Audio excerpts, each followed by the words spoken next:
So the withdrawal had been going on right the way through late 22, but the last garrison left on the 17th of December. And that is, as far as we're concerned, that is when the Irish Free State officially was established and took over. 1922, was it? Yeah, December 17th.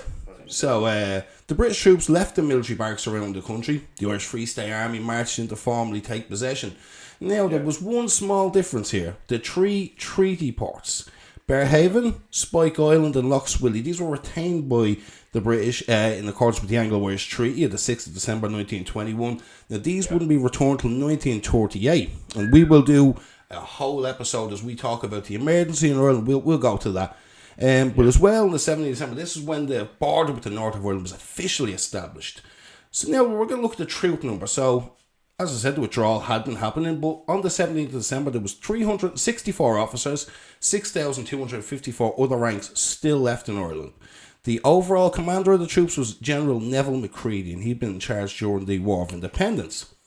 So, the last barracks to be handed over was the Royal Barracks, which is now Collins Barracks, which is now the National Museum of Ireland.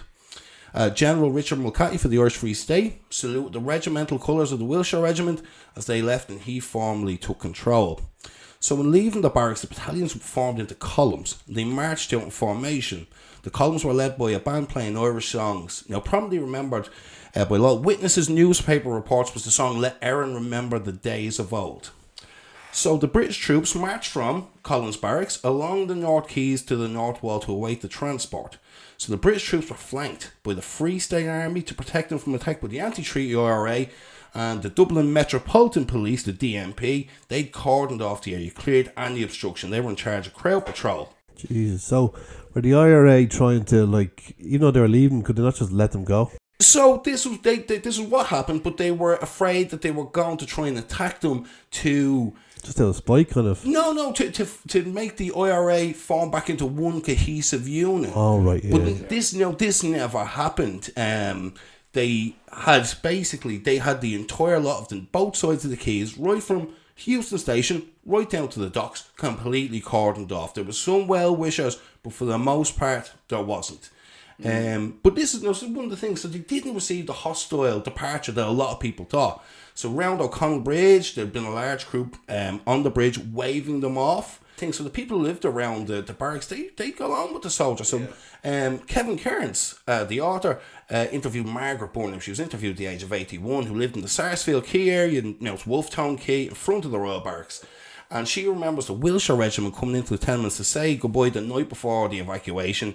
And it ended up with a party, piano, singing, dancing, and as a good Irish pastime, a prodigious amount of drink. Yeah. And also, you have to remember, this is after the First World War, so there's a legion of ex-servicemen, mostly made up of Irishmen who fought in World War I. And they actually paraded with the British soldiers from Beresford Place, which is where Liberty Hall stands today, to bid farewell to the troops. When General Macready passed, they presented him an engraved gold medal in appreciation for his services.